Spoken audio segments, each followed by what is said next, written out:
In June of 1861, Colonel Lewis and his brigade set camp at Fort Andrews Creek.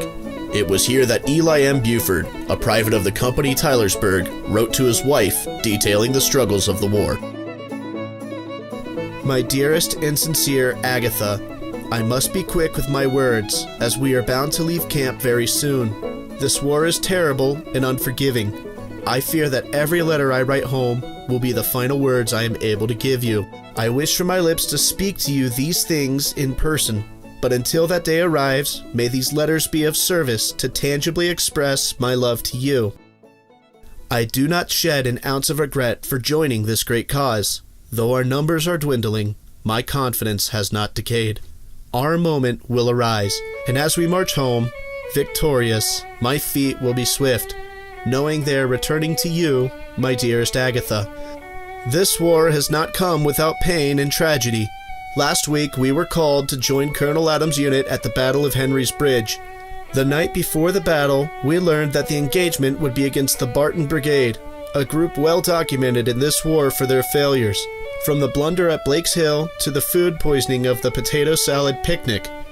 We spent that evening celebrating with singing, dancing, and consumption of copious amounts of ale. We awoke the next afternoon hungover and too late to march to battle. We just learned yesterday that Colonel Adams' regiment was wiped out completely by the Barton Brigade. The morale of our group is mixed. Could the lives of Adams' men have been spared by our presence? Or did staying up late, listening to Sullivan's sick guitar solo, save us from certain destruction? The longer we focus on the possibilities of what should have or could have happened, the more we delve into madness. Of those whose minds are lost is our great Colonel Lewis, who went insane weighing the consequences of his attempt to jump over the bonfire rather than going to sleep on time. This is only the most recent in the trials of our company. 2 weeks ago, we lost half our men to the battle at Fluffy Mountain.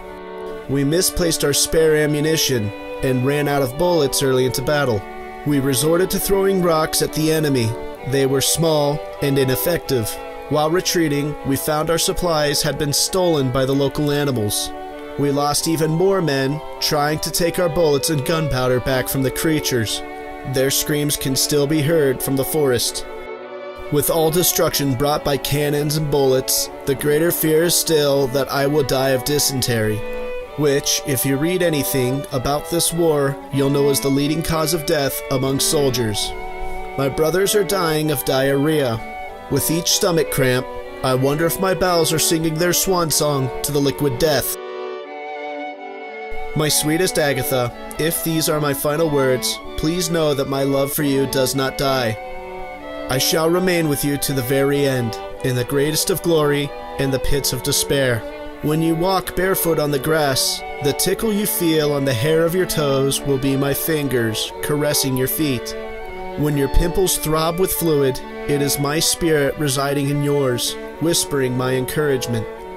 When you catch a terminal fever, which is statistically bound to happen in this era, the warmth is my embrace, letting you know I'm still here, always and forever.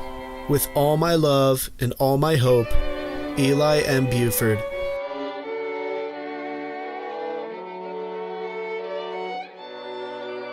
Two days after writing this letter, Eli was beaten to death by beavers, who feasted on his flesh.